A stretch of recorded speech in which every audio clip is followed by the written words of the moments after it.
தான் சந்திப்பது என விவசாயிகள் மட்டுமல்ல சாமானியர்களும் எண்ணும் அளவிற்கு அத்தியாவசிய பொருட்களின் விலை உயர்ந்து வருகிறது. தற்போது 26 கிலோவுக்கு மேல் உள்ள அரிசி மூட்டைகளுக்கும் பரிந்துரைக்கப்பட்டுள்ளதால் சுற்றறிக்கையில் சுட்டிக்காட்டியுள்ளது. இதனால் அரிசி மூட்டைக்கு 70 முதல் 100 ரூபாய் வரை விலை மேலும் அதிகரிக்கும் என்கிறார்கள் அரிசி வியாபாரிகள். ஒரு மாசத்துக்கு முன்னாடி 36 ரூபாய்க்கு வித்த அரிசி இப்ப 46 ரூபாய் விற்குது. கிலோவுக்கு 10 ரூபாயிலிருந்து 14 ரூபாய் ஏறிடுச்சு. இப்ப இன்னும் ஏறிக்கிட்டே தான் இருக்கு ஒவ்வொரு தடவையும். தென்சென்னை தொகுதி மட்டுமல்ல, சென்னையே வெள்ளத்திலே மூழ்கி தத்தளித்த நேரத்திலே பல தடவை மாண்புமிகு அமைச்சர்கள் வந்தார்கள், பார்வையிட்டு சென்றார்கள். 37,000 கோடி ரூபாய் எங்கள் மக்கள் இழந்த சொத்திற்கு எங்களுடைய அந்த தர கட்டுமானத்தை செப்பனிடுவதற்கு வேண்டும் 37,000 கோடி ரூபாய் என்று முதலமைச்சர் அமைச்சர்கள் அத்தனை பேரும் சென்று அங்கே ஒன்றிய அமைச்சரை சந்தித்தோம், பிரதமரை சந்தித்து கோரிக்கை வைத்தோம்.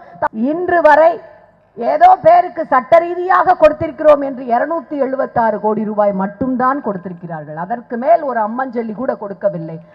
ஏப்ரல் மாத ஜிஎஸ்டி வரி வசூலில் பீகார் மாநிலம் ஒன்றிய அரசுக்கு கொடுத்த தொகை 1992 கோடி ரூபாய் தான். நம்முடைய தமிழ்நாடு முதலமைச்சருடைய தலைமையிலே ஜிஎஸ்டி தொகை 12,000 கோடி ரூபாய்க்கு மேலே கொடுத்திருக்கிறது. நமக்கு கொடுக்கப்பட்டிருக்கிறது சுழியம் 0.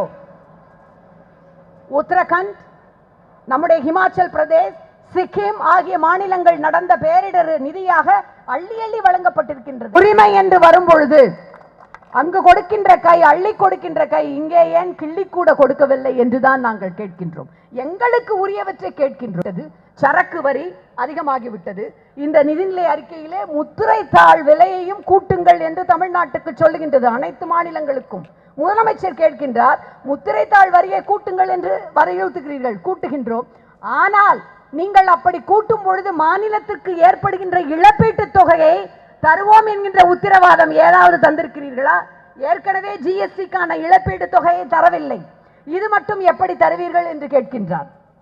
எப்படியெல்லாம் நம்மை வஞ்சிக்க முடியுமோ